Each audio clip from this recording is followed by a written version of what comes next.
Stephen Fehér. Did I say it right? Yes, you did. And he is another one of my favorite artists because I love recycled materials. So, Stephen, can you just talk a little bit about these pieces that we have here and let us know kind of like, how did you even think of something like this? Well, that's interesting. I had always loved the human form, Okay. and when I decided to start making sculptures of the human form, I was using copper and also some steel slugs that they use when in manufacturing they punch holes in steel, and the piece that's left, I would call it like the donut hole. Okay. That's left. And so I started making sculptures with those. And They were telling me to talk louder. and then I couldn't get more of those. And so as an avid bicyclist, I thought, gee, I wonder if I could do this with bicycle chains. Yeah. So I went to a couple of bicycle shops, and they gave me some old chains because all bicyclists end up needing to change their chains. I change mine at least once a year because they stretch. Yeah. And so those just go to the landfill. Okay. And so I just got a bunch of them given to me, and I tried making sculptures, and it worked, and people liked them. Oh, we love them. So for about 3 or 4 years, I had 5 or 6 different bicycle shops saving chains for me. Oh, that's so cool. I ended up with at least half a ton of bicycle chains. Do you have to clean them? Oh yes, they come to I me can only a imagine. total mess. They're greasy, and so I have to clean them, and then I cut them into short sections. It depends on the curve. Like on this one, you can see them more clearly. I have, like, this is cut into 4 lengths. This is a little longer, but the rounder the curve is, the shorter the section. Okay. So then I have to cut the chain into smaller pieces and then weld the ends, because otherwise the little ends would show. So Yeah. there are lots of welding even before. You do incredible work on welding. I mean, I don't see any mistakes when I look at your stuff. I'm so impressed. I'm a messy welder. Oh. So, you know, then I put the pieces of chain inside a concrete form that I've made. Okay. So I've made a lot of different forms. All And I right. can do it either from mannequins or from a life cast. Oh, And not too many people have volunteered for that, no. partly because it gets very expensive. There's so many Sure. steps involved. So Sure. when I have a mannequin, I make the concrete form, and then I lay the pieces of chain in the form, given the distance that I want. Like this one has a little more distance between the pieces, this one has less, and people prefer it different ways. And then once I have it in place, I weld it, and then I put more and weld more and weld more, until when I'm finished, I pull it out, and then I see what it looks like, because all the welds are on the inside. So I'm welding in the negative space. Yeah. That's And so cool. so I like it, and I like also the fact that these materials would otherwise just be going to the landfill. Absolutely. Yeah. I had a little boy come in one time and looked at your work, and he said, "Are those bike chains?" I said, "Yeah." Mhm. And he goes, "Man, he must have a lot of bikes." And I was like, well, he has a lot of bike chains, that's Yeah. for sure. That's right. So this is your second career, correct? Correct. So Yeah. tell us a little bit about your background. It's pretty interesting. Well, I started out actually in New Mexico. I did social work and welfare work. Okay. I did that up in Taos for about 10 years, and then I came to Albuquerque and went to graduate school and got a master's and a PhD in psychology, Okay. and I became a licensed psychologist, and so I did private practice for a number of years until I retired in about 2010. So what made you decide to go and start creating art? I had wanted to do sculptures for years. In fact, I interviewed a sculptor in Taos who I thought about taking lessons from, but he was such an egomaniac. An artist with an ego? Can't imagine. Yeah, go figure. Not in this gallery. No. So I didn't take lessons from him. Okay. And then what happened really, that was kind of on the back burner, and I didn't even think about it. But one day I was flying somewhere, and I looked in the airline magazine, and there was an ad for a stone fountain at a place in Santa Fe called Stone Forest. I think that's what it was called. Okay. And I said, wow, that is so great. So when I got back home, I went to Santa Fe to look at it, thinking I might buy one. And it was so expensive, I said, I could make one of those. Right. There you go. And so that's what got me started. So I was doing stonework for many years, just as a hobby, while I was still practicing psychology. So how did you switch over to bike chains? When I retired, I wanted to work in metals. And so I had taught myself how to weld. Okay. While I was doing an addition on my house, and I was doing some solar overhangs, and so I thought, gee, I'd like to do some metal sculptures.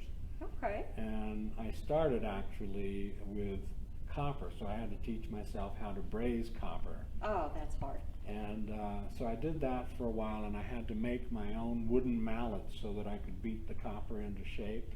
Wow. So I bought an old antique lathe. Yeah. And made my own mallets. And Awesome. I did that, and then I wanted to work in steel. Okay. And so that's when I started working Wow, with that's a lot slug. different. So it Yeah. evolved into the bike chains. Okay. Out of all the materials, which one, I know that we had a copper piece here not too long ago. Mhm, mhm. Which one do you like the best? Well, I like all of them. I'm partial to the bike chain for some reason. I just really. It's just cool. I just enjoy Right? it, yeah. Yeah. It's fun for me to take a material that's hard and then make something that's soft out of it. Yeah. Something that has these soft curves. And bike chains they bend, but they bend in one direction. Uh-huh. I'm making them bend in another direction. Oh, wow. So that's a real challenge. It is. I don't know if you remember the red one that we first had, the first behind Mm-hmm. backside that we Yes, had. yes. So that was right around December, January. Mm-hmm. That was our goal. All the women here, we Oh. wanted to look like that one. So that I called it our goal butt.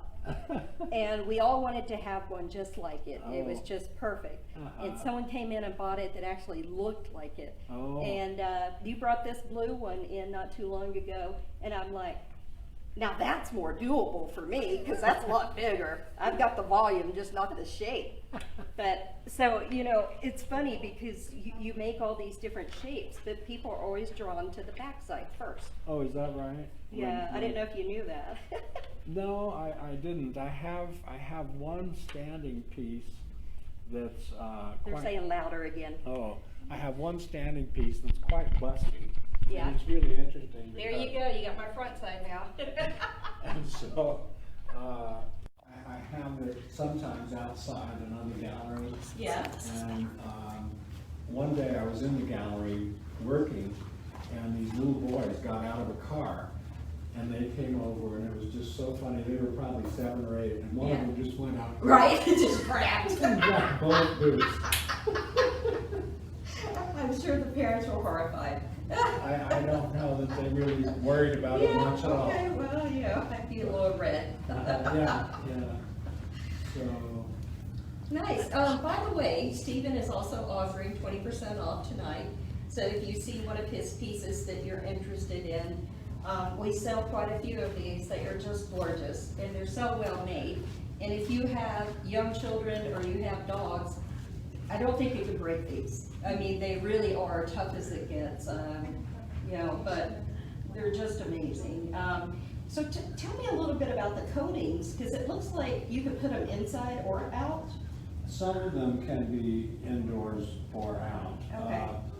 This piece and this piece are both powder coated, which is Uh-huh. a finish that I take it to the powder coater. In fact, I have one in the car I just got. Oh, yay, can't wait. And they do sandblasting, so they remove any semblance of anything. Okay. And then they spray on the color coat and they bake it on, so it's baked on. And both of these pieces have two coats. So there's the blue, and then there's a clear coat on top of that with these gold flecks. And when it's in sunlight, It really shines. It really shines. So both of these could be outside. This one is also powder coated, but without the gold flecks. Oh, okay. And then there's some pieces that are weathered, that are, and they can certainly be outside. These could be outside, like this piece or the bowl, but they will eventually rust. Sure. Just like a bike chain would? Yes, but in New Mexico, it takes years. Okay. If it were somewhere else in the country, they would rust right away. One of the other things that I really like about your art is you came up with your own way of hanging it. Yes. So tell us a little bit about that and the purpose of that. Well, I noticed that the shadows that are created by the piece are quite interesting in themselves. And so at first I was using some very thin steel cables from the roof and hanging them a few inches from the wall, and then with the light shining on it, you could see the shadows. You can see it a little bit here. A little honeycomb That effect. piece is actually clearer of the shadow on the wall. But so then I decided that it would be that there were some places that I couldn't hang from the ceiling. Yeah, And so, like here. Yeah, like here. And so I invented this bracket that holds the piece out about 4 inches from the wall. And it's got an adjustable part because these are all different sizes. And so I experimented with that and finally came up with a design that worked. And so that's what I started doing. I like it. And I think it does show the pieces even better, like you said. It gives it a little shadowing effect, and it's just beautiful. We really like them. And we have one in the other room that I especially love because it has aluminum poured over it. You want to describe that? Because I thought that was just so cool. Well, I want a crucible so bad. yes.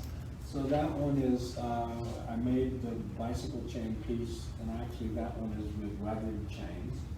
And then I melted aluminum and I poured it through the bicycle chains and into the concrete form. Oh. And so once the aluminum hardened, which is very quick, you pull it out, and then you have aluminum covering some of it, and bike chains also visible. I also do that with bronze. Ooh, I haven't seen any of the bronze. Oh yeah, I I have. bet they're pricey. They are. They got. Bronze is expensive. Well, it's just, it's so much labor and the cost. Oh, and absolutely. the risk of But using. gorgeous. Yeah, they are gorgeous. So I have several of those, some just bronze and some bronze poured through like a chain. Oh, I can't wait to see one of those. Those are special.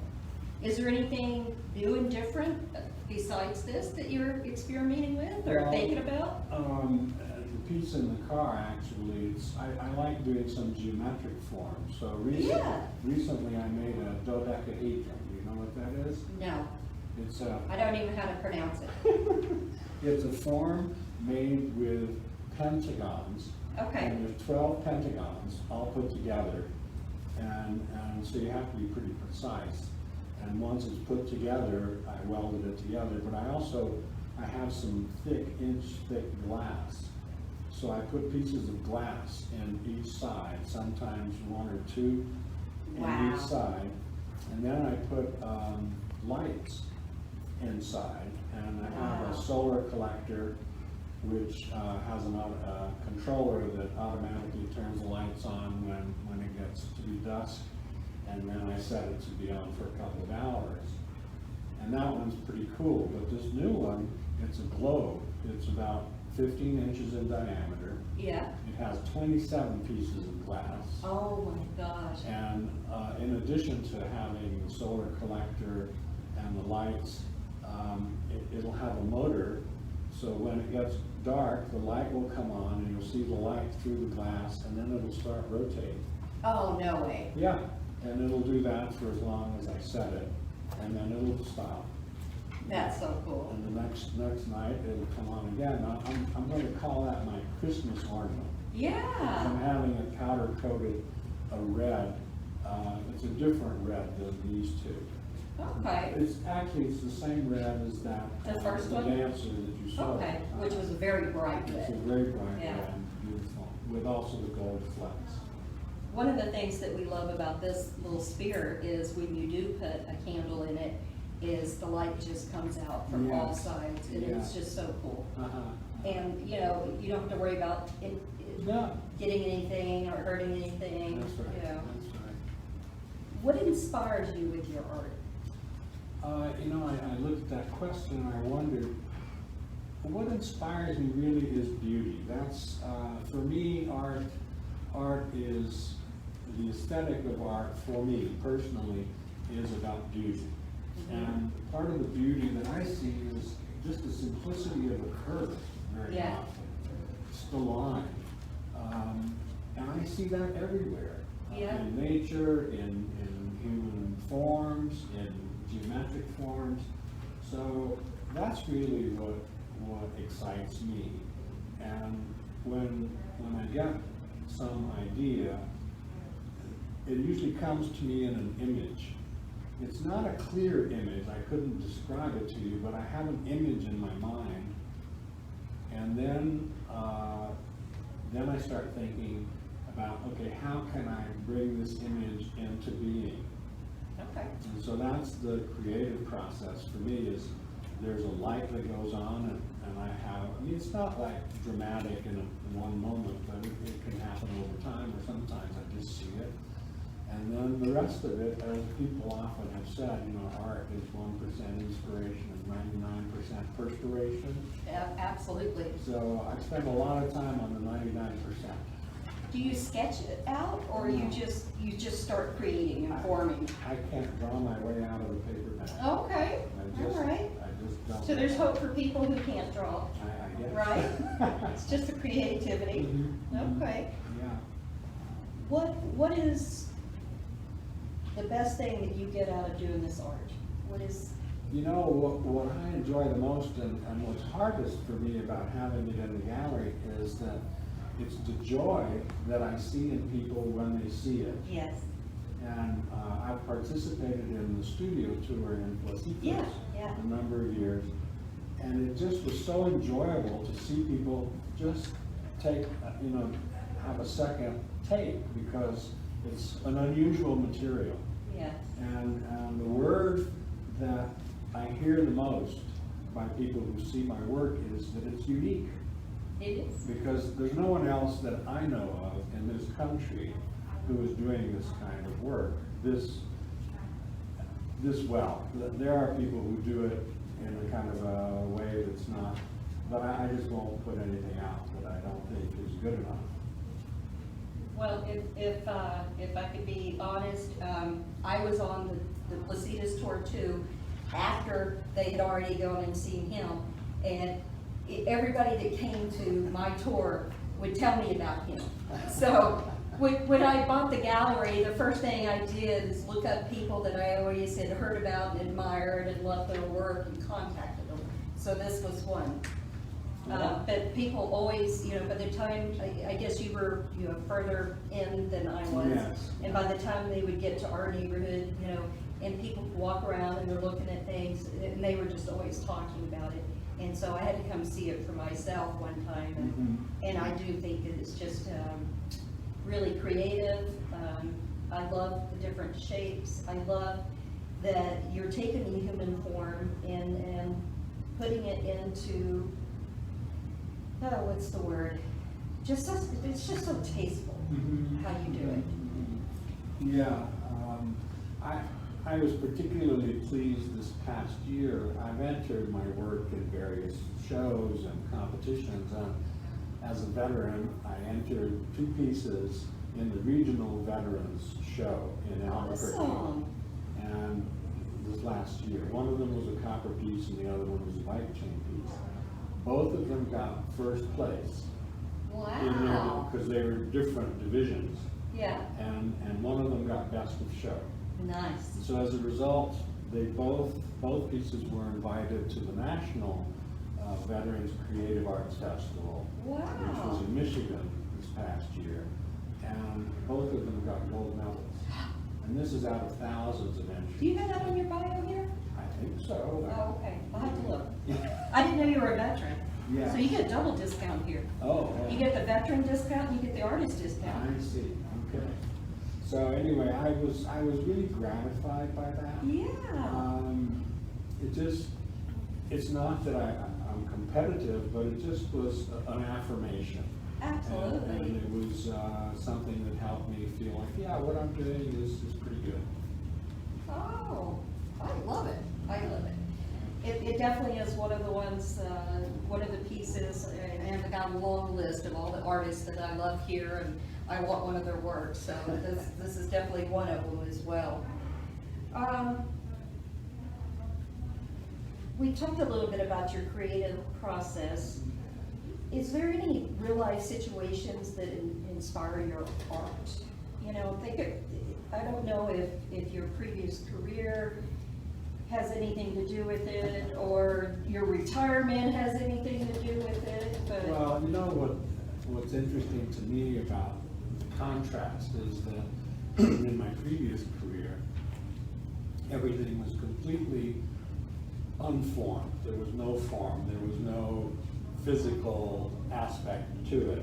Okay. And so when I began doing sculpture, there's something tangible that comes out of my work. Sure. When I finished working with somebody in my previous career, they would walk out of my office and I had no idea really what the ultimate effect was. Sure. And now I do, I see it. It's final. And yeah, it's done, you know. And, Completed. and so there's something about that that's very pleasing to me. So when you're doing the creative process and creating your pieces, are you like most artists where you go all day long, you realize you haven't eaten or drank anything all day long, but you're just so in the zone? No. Okay. I enjoy it, and Okay. I do lose track of time, but by nature I'm a glutton. Okay. And so I remember when it's time to eat. Okay, My body all right. tells me, or I look at my watch. It's the only time I don't think about food is when I'm Is that right? in the studio. No, I get hungry. So, the work is physically kind of demanding and Sure. tiring. Sure. And so when I'm working over a piece, it sometimes really can bother my back. Oh, sure. And so I need to take a break. So I do take a break. Okay. So I'm not Good. somebody who gets. That's completely healthy. absorbed. Hey, I get completely Yeah. absorbed. Do you? Oh, yeah. My husband or my daughter, do you want something to eat? Do you want me to bring you some food? Sure. Okay. Yeah, yeah. So what else would you like to share with us about your art? I mean, it's obviously unique. It's a well-made product. Well, people seem to think it's fun. You know, there's something a bit Yeah. whimsical about the use of the material. Yeah. So I enjoy that a lot. It'd make a good weapon if you're ever broken into also. Oh boy, yeah, if I ever hit anybody in one of these, they wouldn't be getting up for a while. They wouldn't steal anything, right?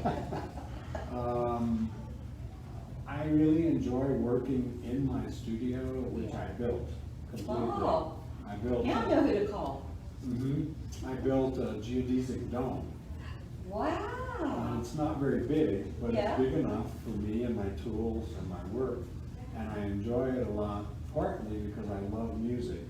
Okay. And the sound inside a geodesic Oh, dome I is wonderful. It's bet. like being in a good concert hall. So I'm always listening to music. What type of music you listen to? Classical, that's really what I Okay. enjoy the most. Okay. So I always have music going. I can see that with the forms that you make. Yeah, yeah. Yeah. So I don't know what else to say. Well, I think that's great.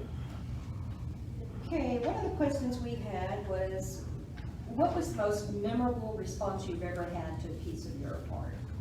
Just something that really touched you. Someone either said or, I don't think there've been one. I think that there've been a number of people who reacted to the work in a similar way. You know, the people who I see when they come in, there's a certain delight in seeing the form, and then often they say it's so unique.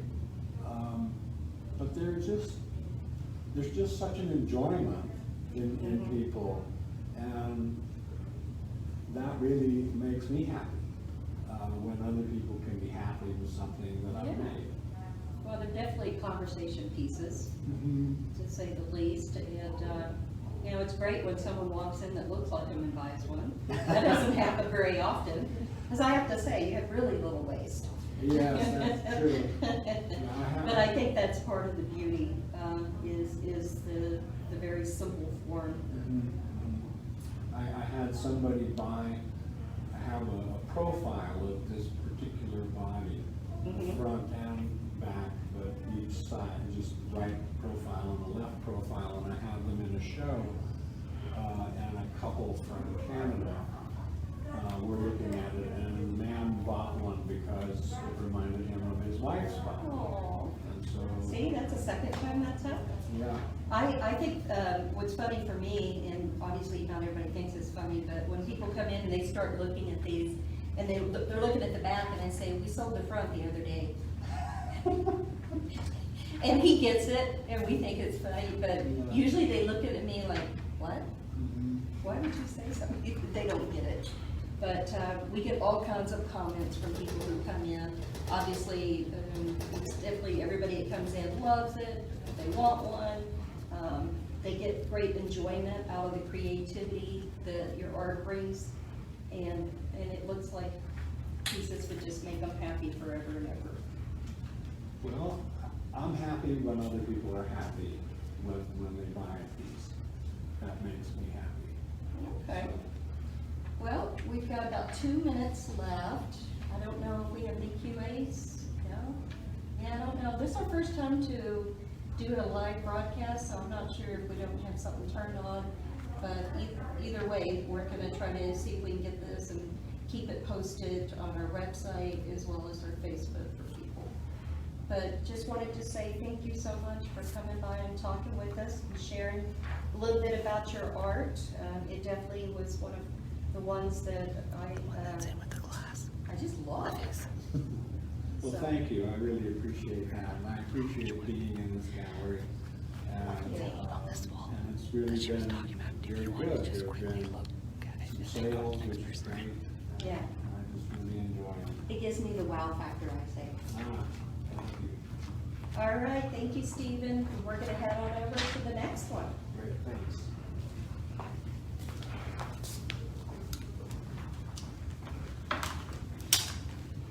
So the other thing I wanted to show everyone is this last piece of Stephen's. This is what we were talking about that has the aluminum on it. And this, I think, is probably my favorite piece just because I think it's just so cool what he did with it. But they're all gorgeous. Now what